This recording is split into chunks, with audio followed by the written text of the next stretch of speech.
Welcome back to Triple Alpha Sports Talk. I'm Josh. This is my friend Bryce and his uncle Roy Clapp. And this is our third episode, and we're going to dive right in to Thanksgiving/Black Friday football, where we had the Packers go to Detroit early in the morning and win 29-22 in an upset. We had the Cowboys host the Commanders and convincingly 45-10 win, and the 49ers in Seattle convincingly 31-13 on to Black Friday for the football game. The Dolphins took care of the Jets 34-13, and then we each choose one game a week that we want to talk about. And my game of the week is going to be the Bills at the Eagles. I think all eyes were on this game. Bryce, what are your takeaways here early? I think that the biggest thing is that Eagles are winning. Like, they are a team that knows how to win. They're a winning, how do you say it? Organization. They get in these tight situations, and they seem to be the teams that come out on top. I mean, that's why they're, 11-1 now? Yep. I think they're still probably a clear winner to be the Super Bowl team this year. My biggest thing for the Bills is I think they're kind of out of contention for the playoffs at this point, and they're not having the season that they wanted to have. So in my opinion, they go into this offseason, and I think that they should get rid of Stephon Diggs.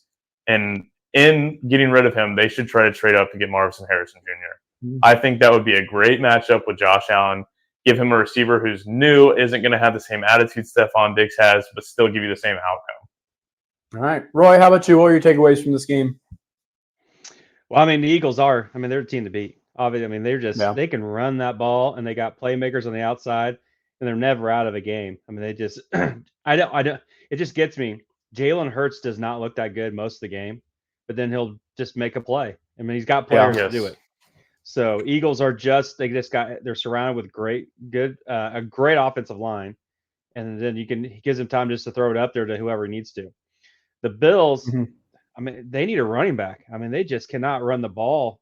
I mean, Josh Allen runs the ball. That's where they run the ball. I mean, that's it. I mean, they just don't have anything, no explosiveness out of the backfield. And then you got Stephon Diggs. That's it. So, I mean, I don't think they're going to make playoffs, Bills. I think they need to start talking about rebuilding. Their defense, which used to be the staple point of their team, is not there anymore. So, no, but the Eagles are the team to beat. And just everybody in the AFC or NFC is chasing them. Yeah. My takeaways are as Roy said a little bit, the defense. This defense is depleted with injuries, and to me, I just don't think they can keep up. I mean, they scored 34 points this week in Philadelphia. I mean, that's a tough place to play and put up points, especially in rainy weather all game. Yeah. You're supposed to win if you put up 34 points. That defense is just depleted. I just don't think it's their year just due to the injuries on defense. I mean, their offense has been hit or miss, and I think they've lost games because of it. But I think their defense has just been riddled with injuries, and I just think it's a lost season, kind of like the Bengals are. So I don't think they totally need to rebuild. I think they just need to retool a little bit, get healthy. But I think this year might be a chalk for the Bills. I think one more thing about this game is that Jalen Hurts is leading in MVP votes right now, and I just don't think Jalen Hurts is an MVP this season. In my opinion, MVP is not a team stat, like team win stat. But yet, since the Eagles are doing so good, it's hyping up Jalen Hurts when I don't think he's playing as good as some of the other quarterbacks in the league. You have people like Dak who are playing unbelievable football right now. I mean, Brock Purdy's playing really good, and they're not even close to Jalen Hurts right now in the odds of getting MVP. And I don't like to see.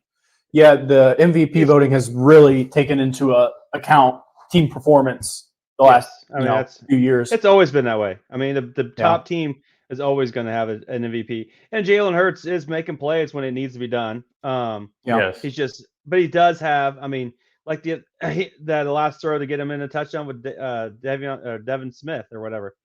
Devontae Smith. Yeah, that was great. I mean, he just threw it up there, and he made a great play for it. And that's what he's just around with talent. Swift is a hell of a running back, and then you got A.J. Brown, who's just a man. I mean, a man amongst boys out there. So I mean, he's got talents. But so is he the MVP? I don't think so. But none of us have votes. Another takeaway I get from this Bills-Eagles game is this Eagles offensive line is just on another planet right now. They're missing right tackle Lane Johnson due to an injury you would have never noticed watching this game.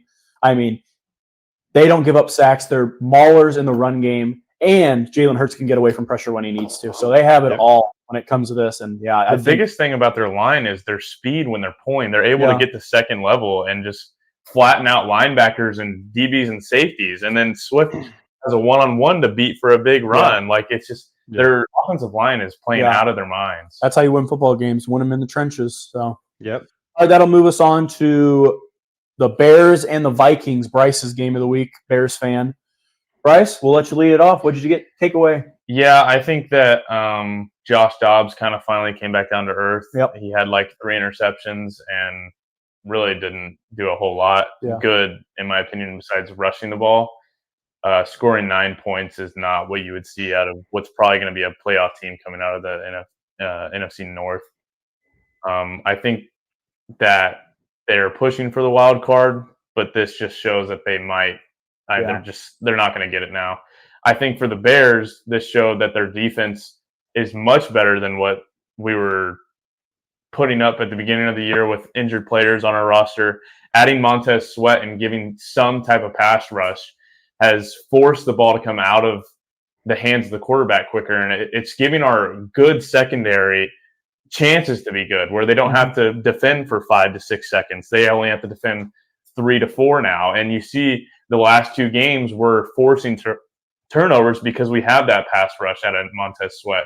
And this just shows that we're not a bad team like our record shows. I wouldn't say we're a good team yet. I think our biggest thing is that our offensive coordinator needs changed immediately, because I don't think it's completely on Matt Eberflus. I think running 20 screen plays in a game is unbelievable, especially whenever you run it back to back and at the end of the game, whenever you're going for game winning drives, and then run it on a 3rd and 2 again and it gets blown up. I mean, that's just the worst play calling you've ever seen.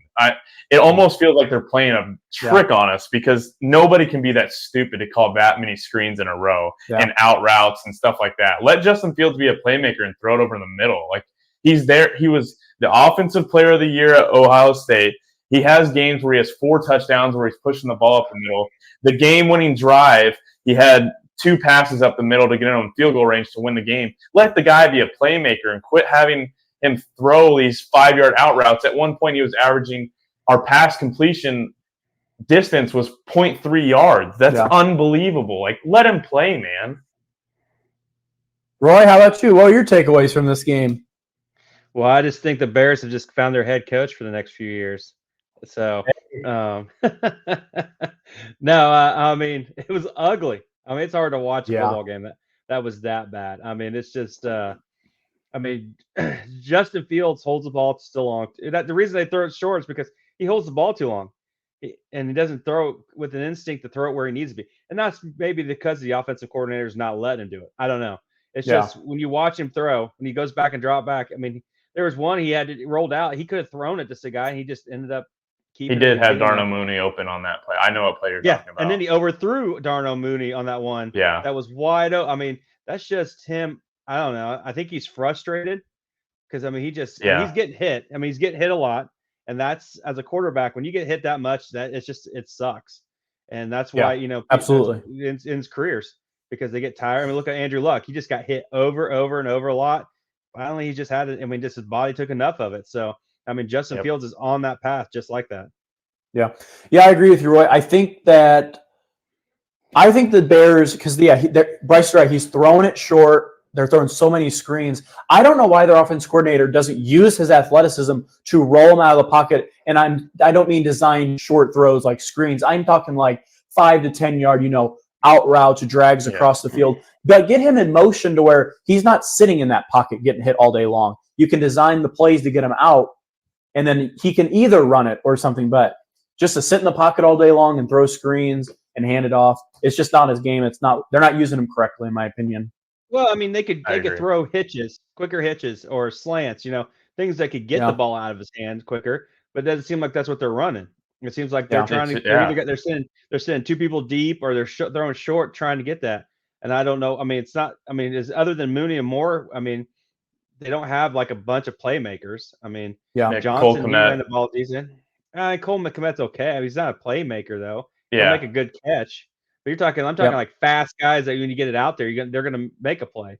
I mean, that's what the Eagles have. Eagles have speed everywhere. Yeah. And that's what the Bears are missing. I mean, they're just not. You just don't have that. Yeah. Yeah, I agree. And for me, the Vikings, Josh Jacobs comes down to earth, throws 4 picks. I mean, you just can't turn the ball over 4 times and expect to win a football game, but they're right there for it. But I think the Vikings are in the same situation. Maybe the Bills are. I think just an injury-riddled season. You lose Jefferson for most of the year. I think he's coming back next week, but still at this point, you started off so bad, and then he goes down, and then Kirk O'Chains goes down. I mean, your season's over after that. You know that. So – I mean, Hobbs was going to make it. I mean, it was going to come back down. I mean, there's no way he could sustain what he was doing. I mean, teams are going to figure out after they scouted him a little bit what he was doing and not doing.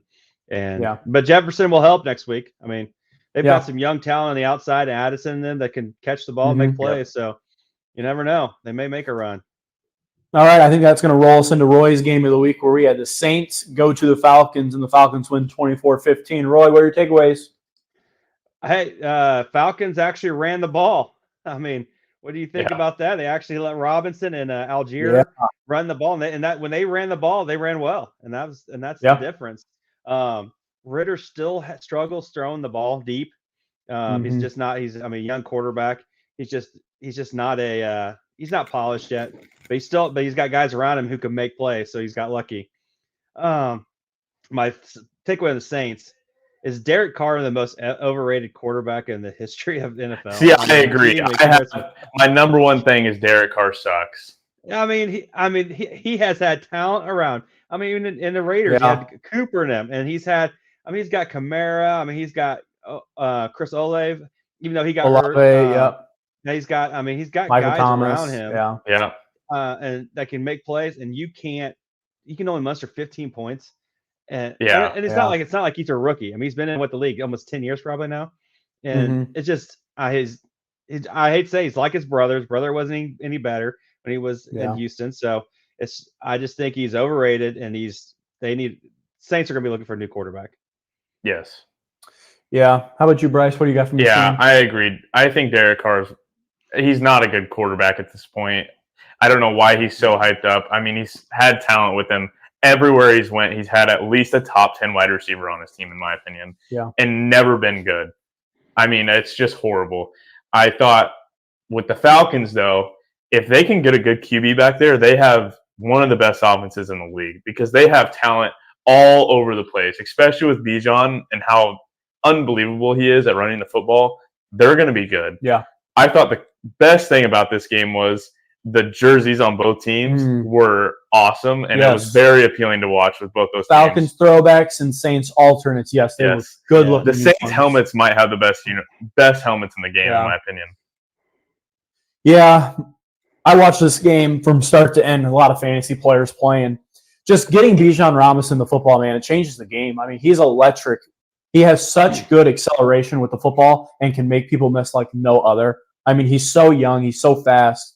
You got to find more ways to get him the ball, even if it's not in just the run game. If you get him on some screens, some pass routes. I mean, first touchdown of his career, he was a wide receiver, so you don't have to put him lined up at running back every play. But Ritter turns the ball over a few times, just rookie or just young quarterback mistakes that you see. But on the Saints end, I agree. Derek Carr's struggling. They have no good deep passing game. Yeah. A lot of their routes are short slant routes or balls they get to the receivers quick. And they move the ball, but a lot of checks downs to Kamara. I mean, it's great for my fantasy team, but man, it's tough to watch. I mean, they're just they have those because you guys got guys with speed, and that's Kamara and those guys, and they're trying to get it to him. But I mean, when you have knowing Carr cannot complete a long pass over 20 yards, I mean, you keep your linebacker short, you keep your safety short. You don't have to worry about those guys in the speed. Yep. So Carr's just got to. I mean, he's just bad. All right. I think we're ready to roll in picks for next week. We are going to talk about one game next week a little bit more than we usually do, and that's going to be Thursday Night Football here. The Seahawks go to Dallas. I am actually going to be at the game. I leave tomorrow to go to Dallas. Me and my friend are going, who's a Seahawks fan, so it's going to be nice to have a little head-to-butt while we watch the game. Roy, give me your predictions on what you want to watch for in this game. Cowboys will win. There's nothing to really watch because it's not. I don't think Seattle's that good. They'll probably make the playoffs just because the AFC's got some bad teams at the bottom, but Dallas is rolling, and so I think I think it's in at AT&T Stadium, so I think Dallas will be all right. All right, Bryce, how about you? Yeah, to me, this is a kind of a proving game in my opinion for the Cowboys. Yep. Because they haven't beat a team with a winning record yet this year, and Dak is playing out of his mind right now. But he does have probably 2 games where he wasn't playing good. Yeah. So if we see Dak playing good, I think they'll roll the Seahawks. But like I say every week, the Seahawks are a team who can beat everybody because they play good football. So I'm going to take the Cowboys, but if Dak doesn't show up, the Seahawks will walk away with a win in Dallas, in my opinion. Yeah. Being a Cowboys fan, I know how these games go. I know, they haven't beat a team with a winning record. It's not who's on their schedule. You can't help that. So I don't buy much into it, but it is true. They've played 2 teams with a winning record and lost. I think this game's going to be very close. Pete Carroll, Seahawks coming off 2 straight losses, and they are, like you said, in the bottom of the NFC playoff picture. He's not going to let them just roll over and die here. They have too many good weapons on the outside, and Lockett, Metcalf, and then Jackson Smith and Jigba first-round pick. I don't know if Kenneth Walker's playing, but they still have Zach Charbonnet, rookie running back, who they like a lot. Took him in the 2nd round. And if the Cowboys don't show up and play like Bryce said, they're going to lose. I think Seattle's going to come out and play good defense. I think the Cowboys will start slow probably. But the Cowboys are firing on all cylinders right now on offense. And if you get the ball to CeeDee Lamb, I like our chances. So should be a fun game. So let's roll into the picks. I'm going to start. I'm taking the Cowboys. Yeah, Cowboys. Yep. And then takes us to the noon slate. We got the Colts going to Tennessee. Roy? Man, I just don't – I'm going to go with the Colts. I don't think they're that good, but they just keep winning. I don't know how, but Titans didn't look good last week, so I'm going to go with the Colts. Yeah, I think it'll be close. For me, if you told me this at the beginning of the season, I would have taken Colts. But I think that with Will Levis in and how him and D. Hopkins have been playing lately, I'm going to take Titans at home in this one. Okay. I am also going to go Titans. They got Derrick Henry 2 touchdowns last week. I think he might start a little roll right here. Next game, Falcons go to MetLife to face the Jets. Bryce, how about you? What are you taking?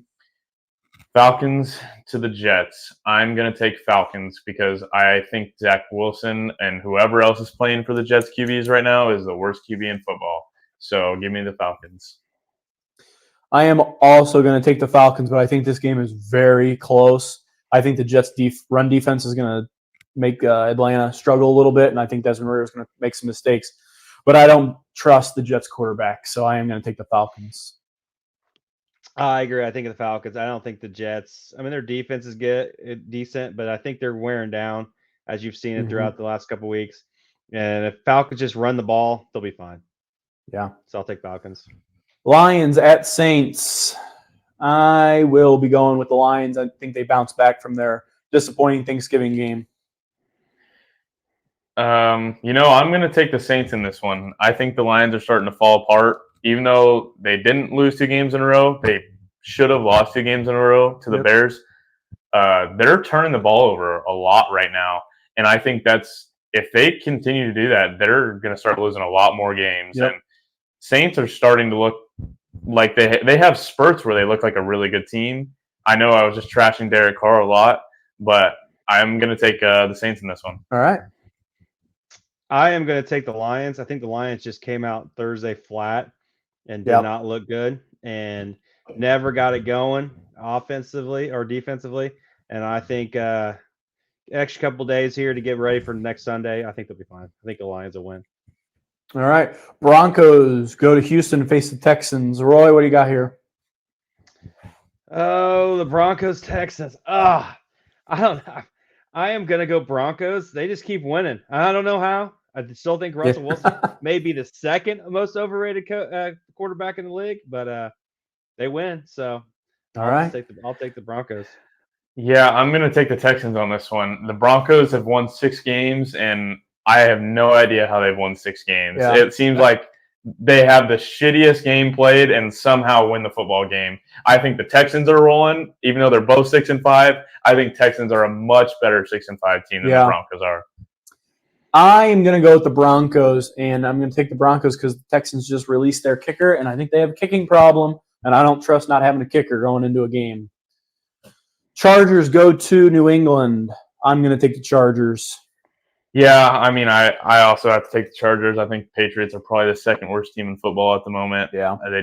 They have no offense at all, and I'm going to have to take the Chargers. Even though they've been losing a lot, Chargers are going to win. Yeah.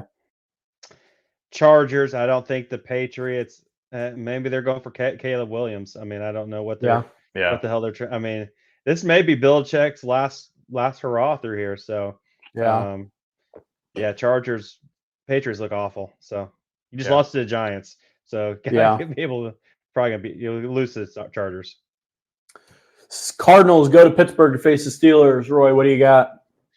I'm gonna go Steelers. They keep winning, so I'm gonna go Steelers. Yeah.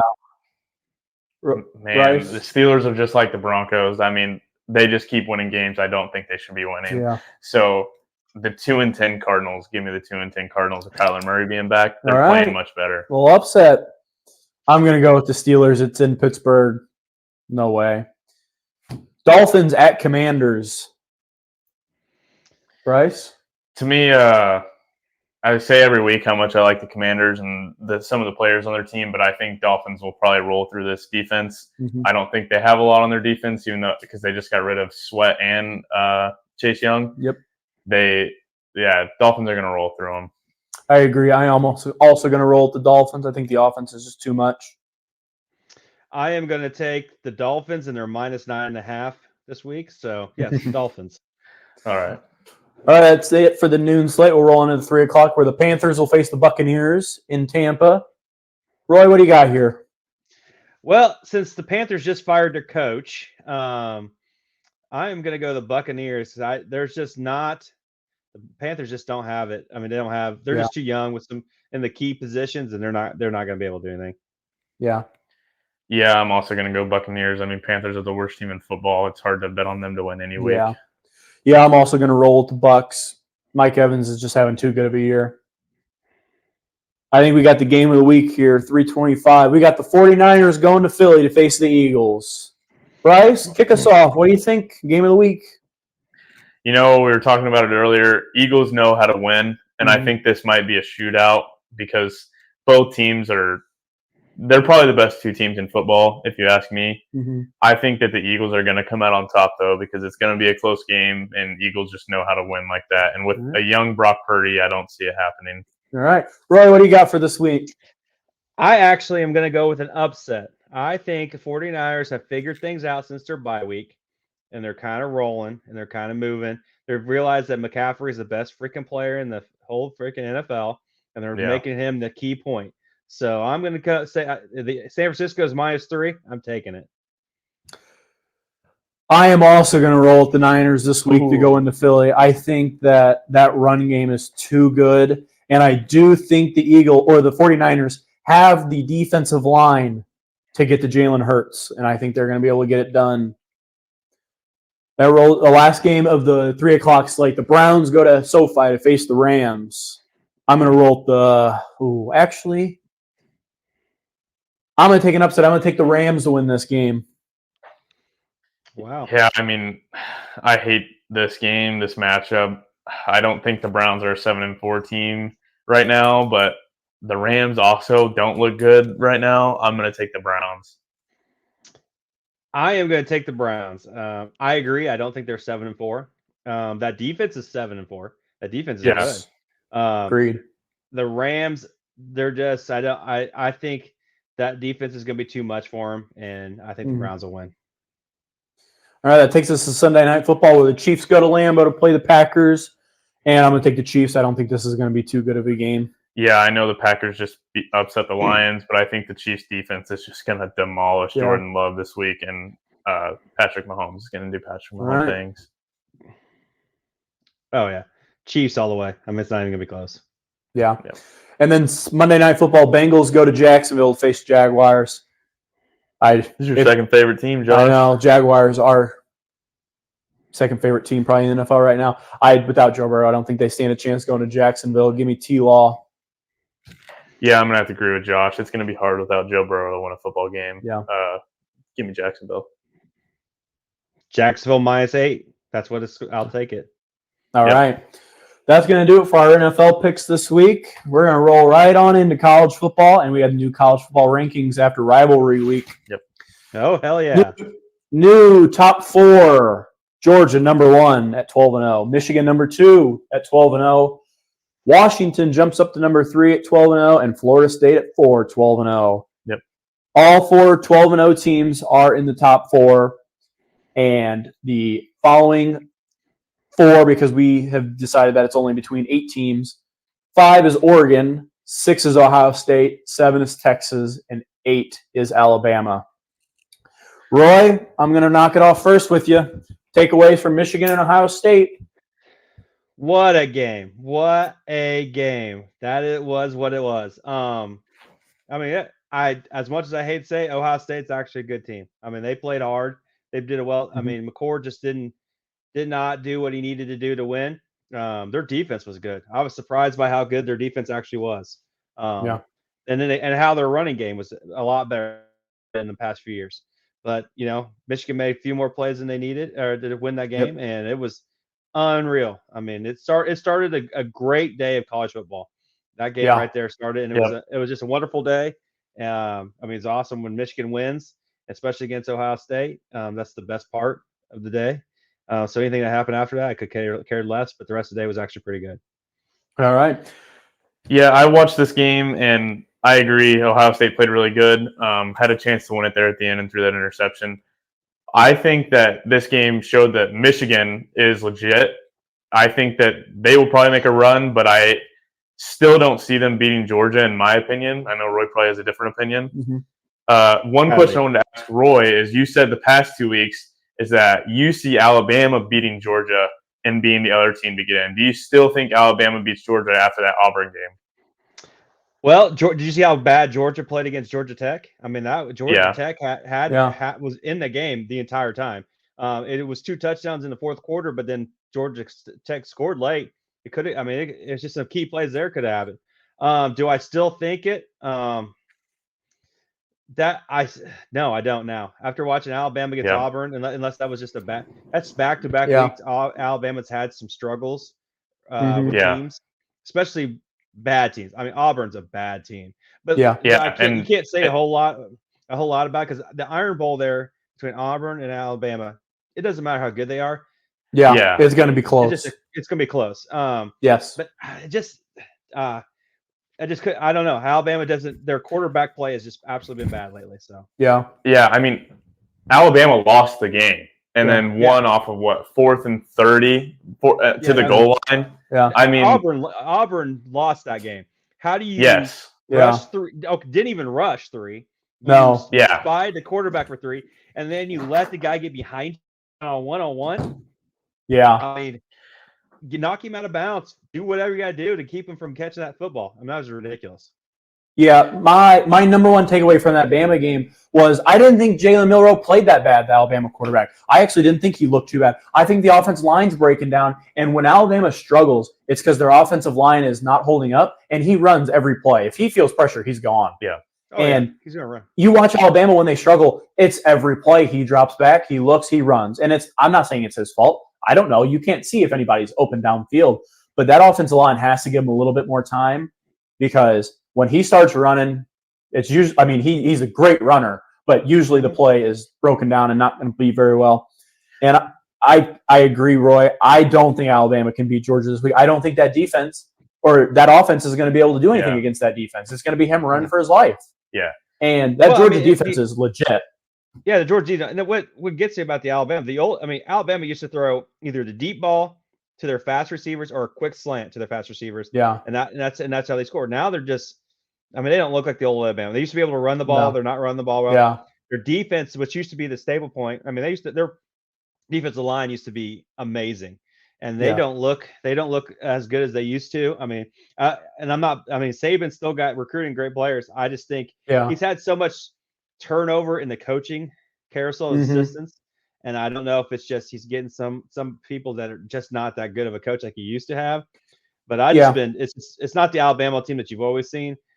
Georgia is legit on defense now, but offensively they struggle. That their quarterback Beck is not what it's been in the past, and their running game's not what they used to have. They are. I mean, Georgia Tech did a good job of keeping in the game. So this, I don't know. I don't think it's going to be interesting because, like we said, the top 8 teams. I mean, this could be chaos this weekend. I mean, this weekend. Yeah, I have the chaos championship weekend, and we're going to bring up the predictions. I want to get into, before we talk about the games, I just want to talk about what you think is going to happen. What you think the Final Four will look like. I'll go first. I'll rip. I think Georgia. I'm going to say something real quick. Hold on. I'm going to say. What surprised me about this new rankings is Ohio State at 6. Because, I mean, that's what could be interesting is, I mean, before we get into this, I mean, you put Texas, I really thought would be at 6, and Alabama. I thought Ohio State would fall to 8. I really thought that they would put them behind Alabama, Texas, and stuff before this whole weekend. To the committee, though, I mean, I'll give them the benefit of the doubt. I mean, I think most of the country right now would look at Georgia and Michigan as 1A, 1B as the number 1 team or the number 2 team. I think that's pretty clear at this point after beating Ohio State. And if you look at Ohio State's record, they have 1 loss against Michigan. That's a good loss, you know. So I understand, you know, I think they were 2, correct? And Michigan was 3. Yes, they were 2. Last week? Ohio State was 2, and Michigan was 3. I mean, if that's your 1 loss, I mean, I can understand them only falling to 6. I was shocked to see them that high as well, but I can understand it after I saw it. So, I mean, I understand that the purpose of it. They truly, I'd say the committee actually did it right. I mean, as much as I hate Ohio State, that put them. That did a good job. They did a good job of ranking these. They didn't. I mean, Texas has 1 win against Alabama. That's what's always got me was I thought they'd always eventually Alabama would just leapfrog Texas, and they never have. So but go back. Let's get to the predictions. That's so I want to get into the things. I got a good one too. I think it's pretty clear, or I shouldn't say that, pretty clear. I think Georgia is going to beat Alabama this weekend, and I think Georgia will lock the number 1 seed in the playoffs. I think Michigan will definitely take care of Iowa, and they will definitely be the number 2 seed. I think the winner of Washington and Oregon gets in. I think that's pretty clear. And I don't see Florida State losing to Louisville this week, and I think Louisville gets in, and I think that's it. I think it's Georgia, Michigan, Florida State, because if Oregon wins, and then Oregon at 4, or if Washington wins, I think it stays how it is now. I think Florida State's the domino. The committee does not want Florida State to lose, because if Florida State loses, they're in trouble, and they have to put one of the 1-loss teams in. And I'm going to let you guys go through your rankings, but I want to come back to mine and go over the Florida State situation. So, Bryce, what do you think? What are your 4 that you're looking at that you think is going to get in? I'm going to say the only 2 guaranteed ones are Georgia and Michigan. I think they're the only 2 teams that I think will be in the playoffs. The others are a complete toss-up to me. I have a chaos scenario pulled up, is if Florida State wins and goes 13-0, and I know we didn't say it this week, but we've said all week that Alabama's might beat Georgia. Mm-hmm.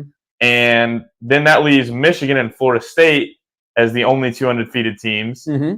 And they're the only 2 locked in. And then we have Alabama, Oregon, Texas, Georgia, Washington, and Ohio State, all with 1 loss. So you're taking into account Oregon beats Washington in the Pac-12 championship? Yes. Okay. Yeah. I mean, it makes a good point. In my opinion, that's what's wrong with college football, is how do you decide which one of those teams gets in? Yeah. It's a fair point. Well, this will be the last year they have to decide, because it's 12 teams. Yeah, I agree. Roy, what are your 4, or what do you see happening? I see Georgia beating Alabama right now. I mean, last week I would have said Alabama beating Georgia. I still think it's a close game. I think it's a toss-up. I'll get a scenario. Right now, my prediction is Georgia beats Alabama. Michigan wins big against Iowa. Maybe not big. Iowa's defense is pretty good. I think it might be closer than what I want, but I think Oregon beats Washington. I don't think Washington should have lost this last weekend to Washington State. That was another great game. Last second field goal. Washington State had a chance to win it before they got Washington went down, and Washington called 4th and 1, called a reverse for a 4th and 1 and got 20 yards off of it. I mean, that's just Washington. So I think, and Oregon's playing really well. So I think Oregon's going to beat Washington, and they're going to be in. I don't think Florida State will win. Florida State looked absolutely terrible against Florida. Okay. Florida's a terrible football team. Louisville did not look good last week or last 2 weeks, but I think they already knew they were in the conversation for they were already into the championship game. So I don't know if they really put they mentally were in it. I think they're gonna beat Florida State, and then so that's where the chaos is gonna come on. Yeah. I really agree. don't. I really don't think the committee will put 2 Big Ten teams in. I do not think that, because I think Texas will win against Oklahoma State, and I think they'll put Texas in because they are the Big 12 championship. So I think you're going to have Georgia, Michigan, Oregon, and Texas is how you're going to have it. That's who I think. Fascinating. Okay. I mean, it makes sense. But I do have another scenario I could see happen. Yeah. Okay. I want to go over this scenario because to me, this is the most likely to happen if you're going to see chaos. I think Georgia could lose. They definitely could to Bama, but we're going to say Georgia wins. They're 1. We're going to say Michigan wins there 2. We're going to say Washington or Oregon wins. They're going to have to win, and they're in. But I want to go over if Florida State loses, because then you have Florida State, Texas, Alabama, and Ohio State. And you kind of just alluded to it, Roy, that you might think Texas would get in. I do. The committee is still about the money, which puts them between Ohio. So if that scenario, you put, because Oregon's out. Correct. You said so. It doesn't matter. Oregon, Washington's in, right? Yeah. So Florida State's out. So it's gonna just come down to who bigger brand. And Texas is technically the biggest brand money in college football. I mean, they bring the most money of any college football team in the country.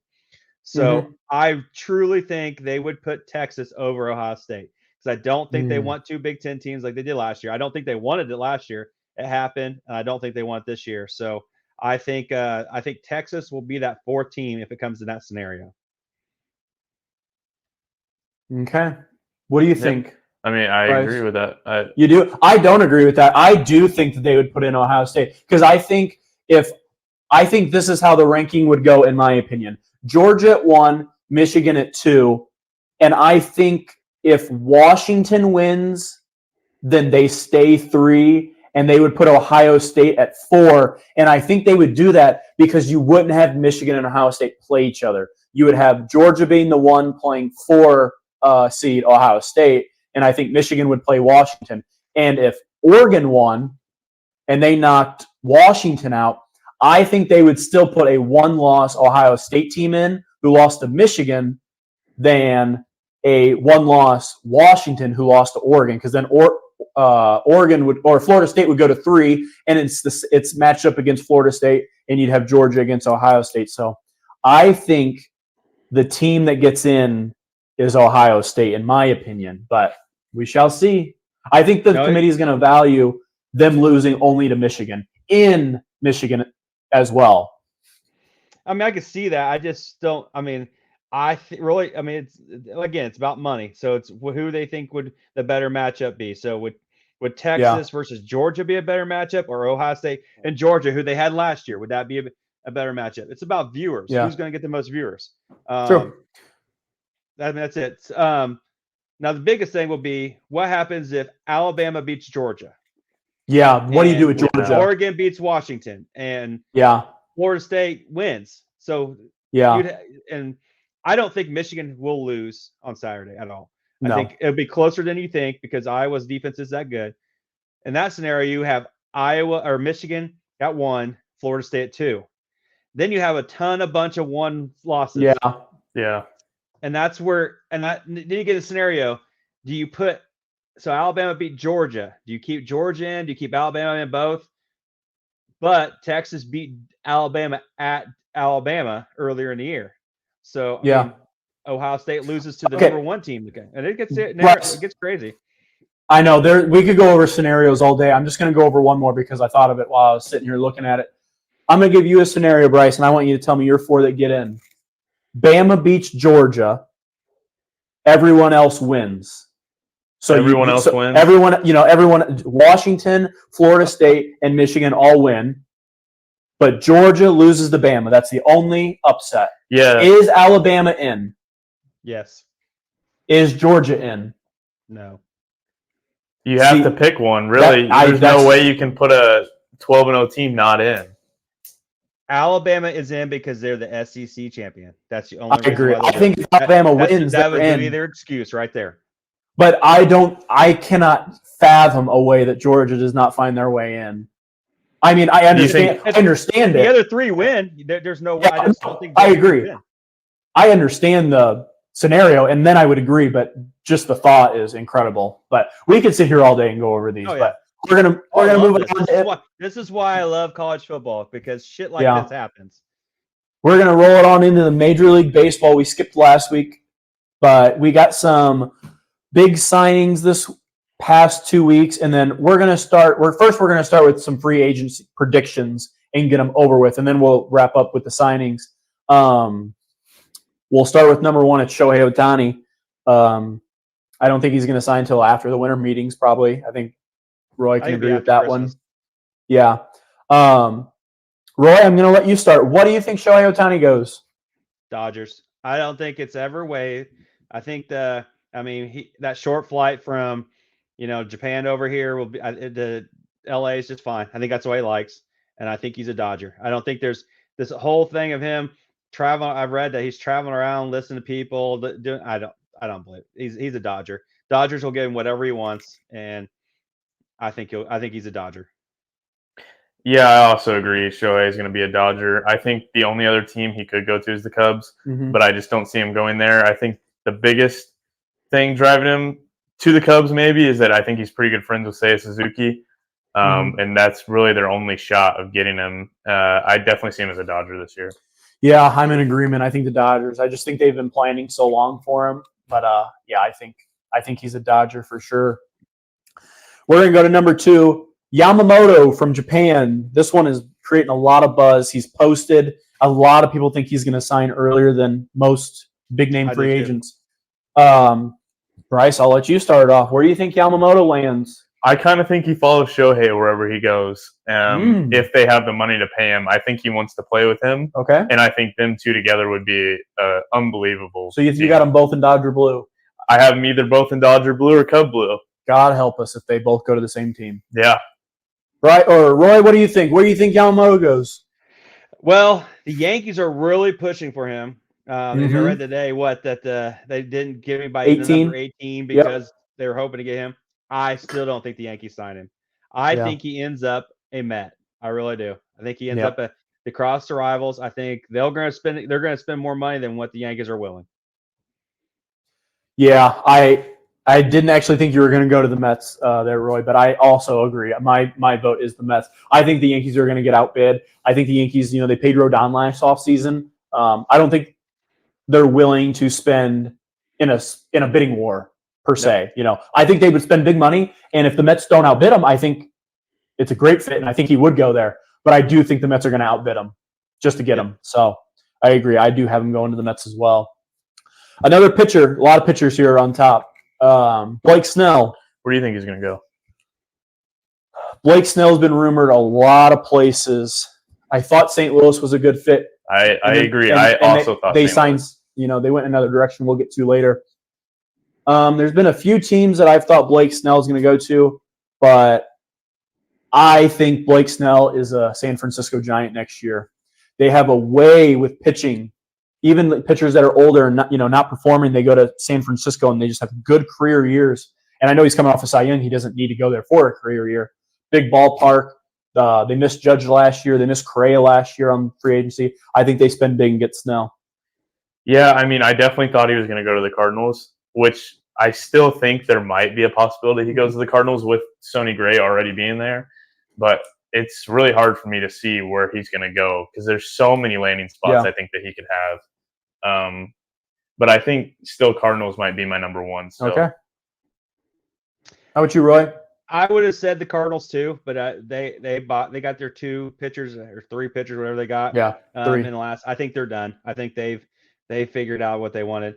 I actually think, I hate to say it, I think he's going to be a Dodger. I think the Dodgers want another pitcher. They need somebody who could low ERA like he does, and I think he's going to be a Dodger. They got the money, they're going to spend it. So, all right, we're going to go into number 4, Cody Bellinger, former Cub. I'm going to let Bryce go first on this one. Man, if we don't get one of the other free agents, I would love to get Cody Bellinger back. He was probably my favorite player this year. He's just such a good energy player to watch. Like, he's always got a smile, and he's just a lovable player.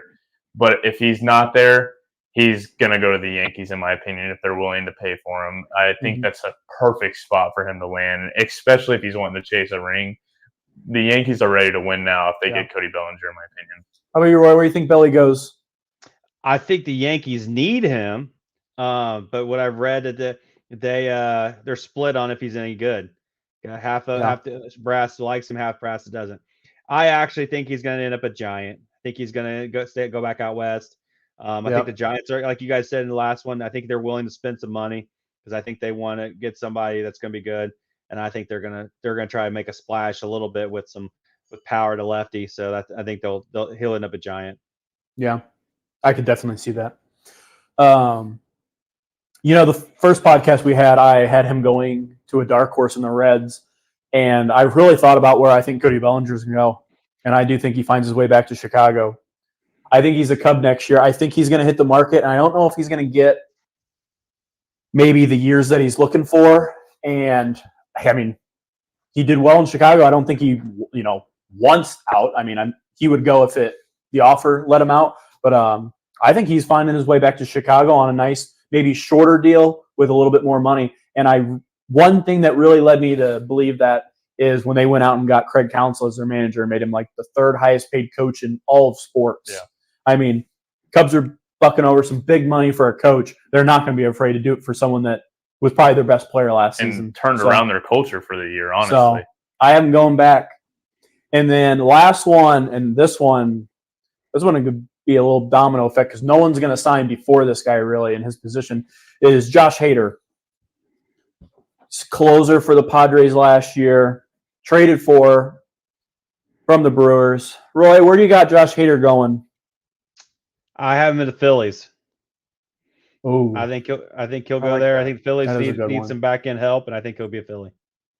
All right, Bryce. I really had no idea where I thought Hader was going to go because he's such a phenomenal, back end pitcher. And after Roy said that does sound like a good spot for him to land. Is the Phillies, a team that's makes it deep in the playoffs every year and then needs that closing pitcher.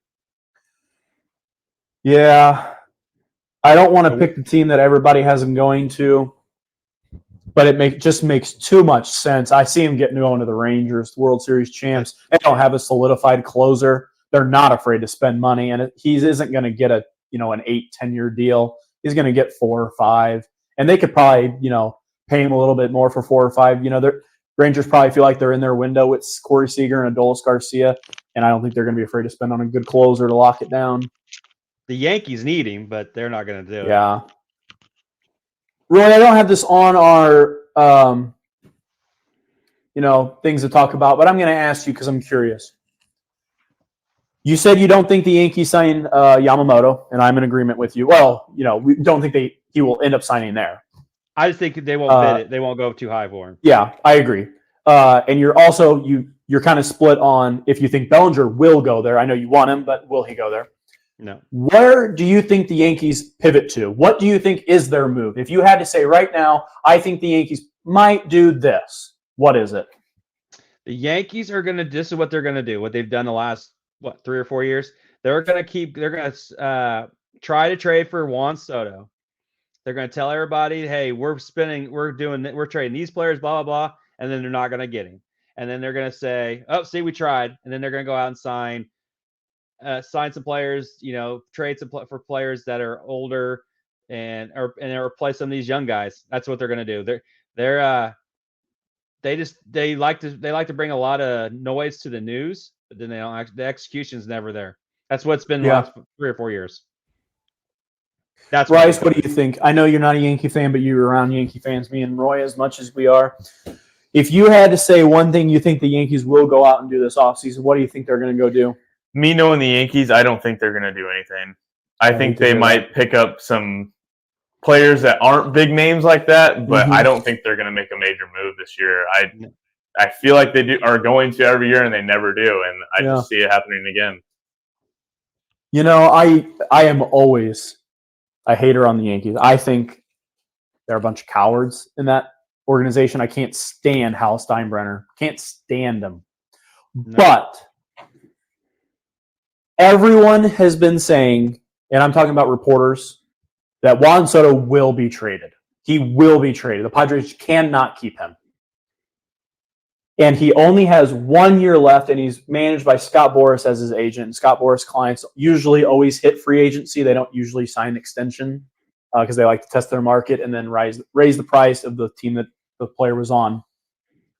And with him only having 1 year left, I do think the Yankees are going to make a trade for Juan Soto. And the reason I do think that, and I never usually think that they'll do the big move, is the last time the Yankees had a poor season when they had such high expectations was 2008, and they went out and spent a lot of money on free agents.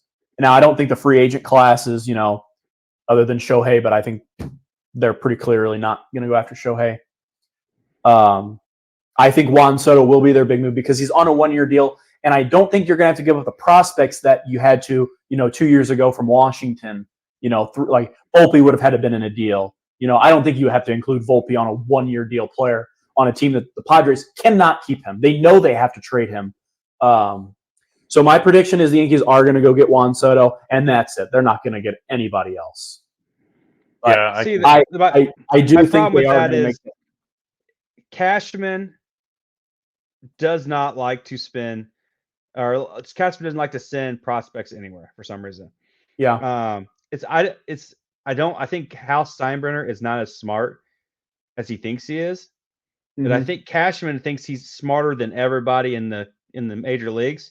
So he tries to prove that he's smarter than everybody by doing stupid deals, by small deals. He can always hang his hat on, hey, we got this guy for a little bit nothing, and we got him, and he did well.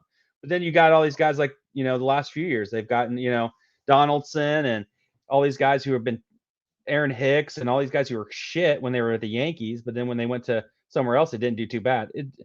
There's a philosophy right now in the Yankees organization that is just not good, and they've got to figure it out. They need to change from top to bottom. I include the owner. Can't stand him. I do like Randy Levine. I think he does a good job, but other than that, I think the rest of them are shit. I agree with you, Roy, but I do think it takes years like this year where you have high expectations to win a World Series and you really fall flat on your face. And I think there's going to be a big move. Now, will it be Juan Soto? I can't guarantee that. I do think they do a big move because the fan base is, they're about to riot. And I think everybody knows that. So they're going to do a big move in their eyes to try to not win over the fan base, but, say, hey, listen, last year was not our idea. And I think with Aaron Judge being locked in, he's got voice in that clubhouse now and in the ownership a little bit. And, he's going to tell them, hey, I'm getting older. Garrett Cole's getting older. Just won a Cy Young. I won an MVP the year before.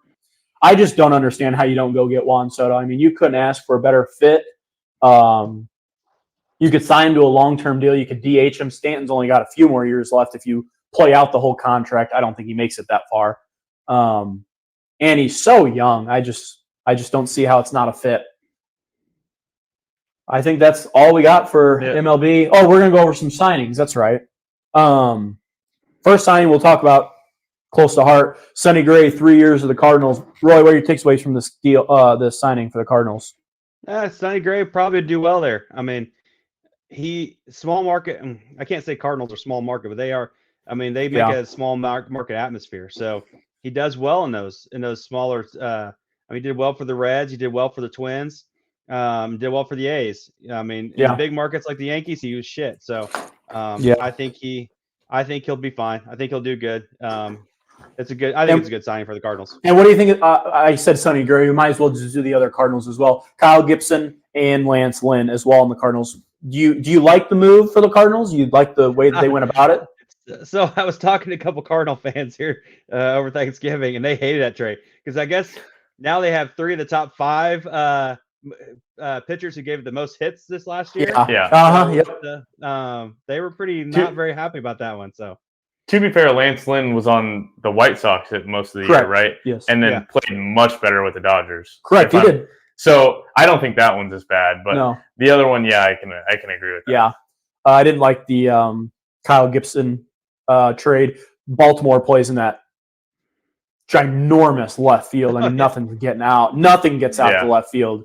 So yeah, he had a lower ERA, but I don't love the signing. But he wanted to be there. He's apparently from Mizzou or Missouri. But yeah, I like the Lance Lynn deal. He's a strikeout pitcher, and the Cardinals don't have strikeout pitchers.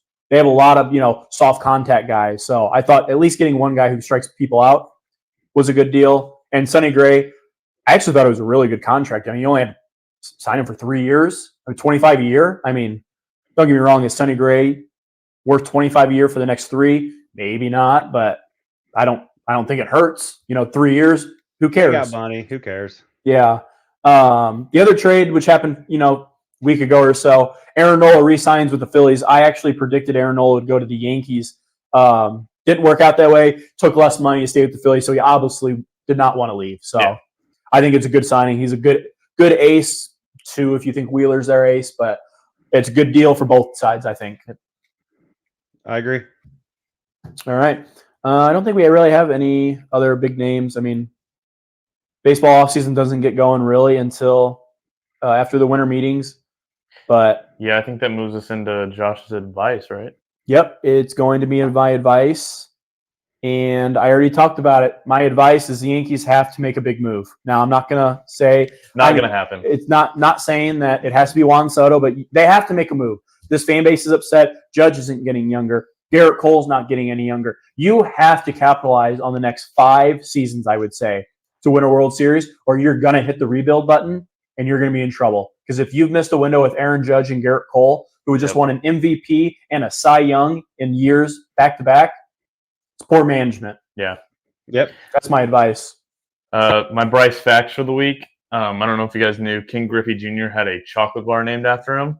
The funny thing about that is he was allergic to chocolate. I did know that. So he probably has never even tasted his own chocolate bar. That's true. The next thing I had was in England in 1457, golf was banned.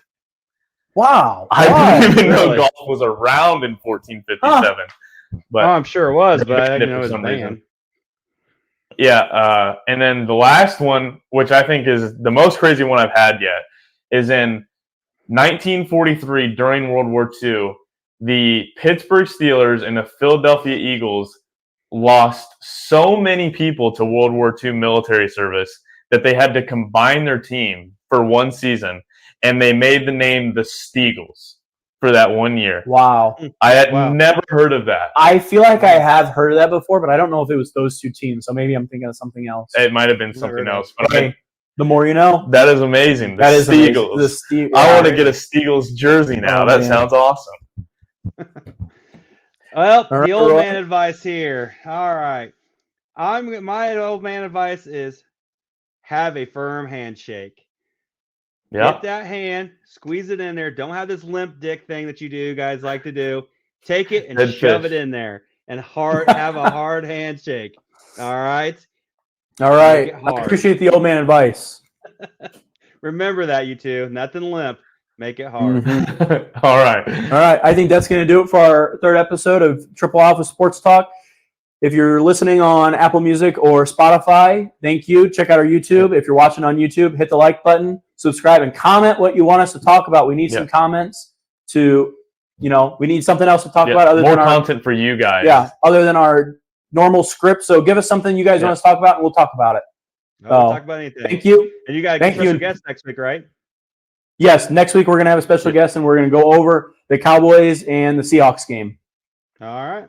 All right, that's Triple Alpha signing off. Thank you. All right, peace. Go Blue.